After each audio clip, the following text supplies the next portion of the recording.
Ibu Barat.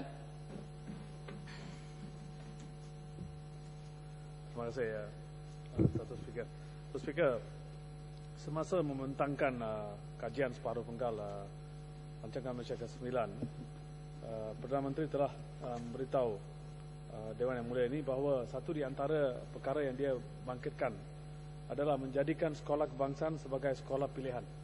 Dan ini adalah satu perkara yang mustahak, Datuk Speaker, di mana kita semua tahu bahawa kerajaan pada dasarnya adalah untuk memperkukuhkan dan memperkasakan sekolah kebangsaan. Tetapi apa yang dalam proses ini, polisi ini telah mengakibatkan, menanaktirikan sekolah-sekolah Tamil dan sekolah-sekolah Cina. Kita tahu pada kebelakangan ini di mana ramai di antara murid-murid keturunan Cina dan Tamil ingin mengikuti dan ingin meneruskan pelajaran mereka di sekolah Cina dan sekolah Tamil. Tetapi nampaknya kerajaan sangat kurang memberi perhatian dalam membina lebih sekolah baru, sekolah Cina dan sekolah Tamil. Dalam keadaan ini saya ingin tanya, apakah dasar kerajaan dalam pembinaan sekolah baru Cina dan sekolah Tamil dalam Rancangan Malaysia ke-9? Pada permulaan Rancangan Malaysia ke-9, kerajaan telah memberitahu, Perdana Menteri sendiri telah menjawab pada satu soalan yang saya bangkit pada 2 tahun dulu, di mana beliau telah mengatakan bahawa kerajaan akan membina pada beberapa sekolah Cina dan sekolah Tamil bergantung kepada kehendak dan demandnya. Tetapi kita semua tahu bahawa banyak murid-murid yang ingin melanjutkan pelajaran di sekolah Cina dan sekolah Tamil tidak dapat melanjutkan pelajaran mereka di sekolah-sekolah vernacular ini adalah kerana tidak ada cukup kelas-kelas darjah, tidak ada cukup sekolah untuk memberi tempat untuk mereka melanjutkan pelajaran di sekolah ibunda mereka. Dan apakah tindakan yang diambil supaya mengatasi masalah ini? Dan apakah yang telah dibuat dalam rancangan? Saya nampak dalam kajian separuh penggal RMK ke-9 tidak ada menyebut bahawa kerajaan akan membina sekolah baru Cina dan sekolah baru Tamil. Dan apakah pendirian mereka dalam hal ini? Dan kita semua tahu juga bahawa saya sendiri telah membangkitkan beberapa kali di Dewan ini bahawa di Bercam, di mana satu sekolah Cina, setiap darjah di sekolah tersebut ada murid lebih dari 50 orang dan ada juga 60 orang dalam satu kelas. Dan sekolah itu sekolah Bercam Cina yang terbesar di Perak, di mana ada lebih dari 3,600 murid yang belajar di sekolah tersebut. Dan ada satu tanah yang telah dikenal pasti, di mana telah dikaskan untuk pembinaan satu sekolah Cina baru. Tetapi tidak ada tindakan yang diambil, walaupun tanah itu telah direservkan oleh kerajaan negeri lebih dari 10 tahun dulu. Satu sekolah baru yang dikendaki dibina di tempat tersebut tidak lagi dibina, walaupun kerajaan setiap kali mengatakan bahawa ada dasarnya untuk membina sekolah tersebut. Apakah pendirian mengenai pembinaan sekolah tersebut? Selain dari itu, Datuk Speaker, ialah kekurangan guru-guru di sekolah-sekolah Tamil dan sekolah-sekolah Cina. Ini adalah satu yang kritikal. Walaupun bila kita baca kajian separuh penggal Rancangan Malaysia ke-9, kerajaan mengatakan bahawa lebih guru-guru Tamil dan guru-guru Mandarin akan ditempatkan di sekolah-sekolah nasional. Tetapi kita semua tahu, saya sendiri tahu bahawa saya diberitahu bahawa kekurangan guru-guru Tamil dan guru-guru Cina sangat kritikal di sekolah-sekolah kebangsaan, di mana ada murid-murid yang ingin mempelajar bahasa ibunda tetapi tidak ada guru-guru. Walaupun kerajaan kerap kali mengatakan ada dasarnya untuk menetapkan guru-guru Tamil dan Cina di sekolah-sekolah ini. Apakah ini tidak diambil tindakan supaya perkara ini dapat diatasi?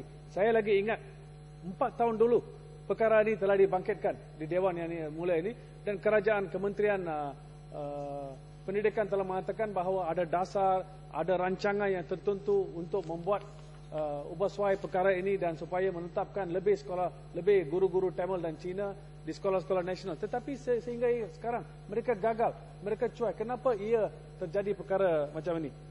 Selain dari itu, Datuk yang Tua, kita semua tahu bahawa di sekolah Cina sekarang dikatakan pilihan yang pertama untuk masyarakat Cina. Lebih dari 94% masyarakat Cina menghantar mereka, anak-anak mereka ke sekolah-sekolah Cina. Dan lebih dari 60% masyarakat India menghantar anak-anak mereka ke sekolah-sekolah Tamil. Ini menunjukkan hasrat mereka untuk mempelajari bahasa ibunda. Adakah ini salah? Dan ini ada satu peruntukan di Federal Constitution di mana mereka ada hak untuk mempelajari bahasa ibunda. Dan sebenarnya kerajaan patut memberi galakan. Dan satu di antara galakan yang boleh diberi adalah dengan membina lebih sekolah-sekolah Tamil dan sekolah-sekolah Cina. Betul dan betul. Selain dari itu, masalah yang rumit di negara ini adalah mencari kerja. Walaupun kerap kali kita dengar kerajaan mengatakan bahawa kita telah mencapai full employment, di mana tidak ada rakyat Malaysia yang ingin mendapat kerja, yang tidak boleh dapat kerja di negara ini. Tapi adakah ini betul? Statement ini adakah benar? Dan adakah statistik itu menunjukkan bahawa ini adalah benar? Kalau sedemikian, kenapa kita ada satu situasi di mana ada ramai graduan, ada ramai rakyat Malaysia yang lain yang ingin bekerja tetapi tidak ada kerja? Kerap kali bila saya bangkitkan perkara ini di Dewan ini, kerajaan mengatakan mereka mendapat statistik ini dari Kementerian Human Resources dan mengatakan bahawa pekerja-pekerja yang ingin mendapat kerja yang telah berdaftar dengan pejabat buruh itulah di mana mereka dapat statistik. Tetapi kita semua tahu bahawa bukan semua orang yang ingin mendapat kerja mendaftar dengan Labour Department. Ini menjadi satu statistik yang mismatch, yang tidak benar. Yang betul adalah ramai di antara pekerja-pekerja yang tidak ada kerja, penganggur, tidak mendaftar dengan Labour Department. Dan ini adalah, saya berpendapat adalah beribu-ribu orang. Dan sepatutnya kerajaan patut mengadakan satu dasar untuk menolong mereka.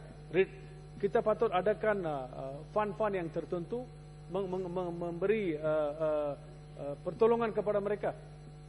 Kerap kali bila perkara ini dibangkitkan, kerajaan mengatakan kita tidak boleh memberi pampasan atau memberi gaji minima kepada pihak-pihak yang di negara ini, pekerja-pekerja, kerana situasi tidak memberi ruangan untuk itu. Tetapi ini tidak betul. Kerana kalau sesebuah negara dikatakan ada full employment, semestinya ini boleh dilakukan. Kenapa ia tidak dilakukan? Bila saya mendengar apa yang dikatakan oleh Perdana Menteri dan apa yang saya baca di kajian separuh penggal RMK ke-9, semua ini tidak disentuh langsung. Dan ini adalah perkara yang mustahak.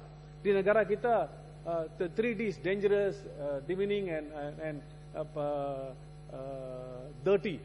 Yang pekerja ke ruangan kerja di tempat itu, di mana kita mengimport pekerja-pekerja di luar negara. Kenapa kita memberi keutamaan kepada pekerja-pekerja di luar negara yang datang untuk bekerja di sini, walhal kita ada pekerja-pekerja dalam negara ini yang sudi untuk bekerja, tetapi gaji yang diberi oleh majikan adalah sangat kurang.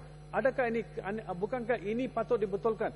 Yang patut dibetulkan adalah kita perlu ada satu gaji minima supaya semua pekerja di negara ini dapat yang sama, yang jangan kurang dari apa yang mereka boleh subsistence living.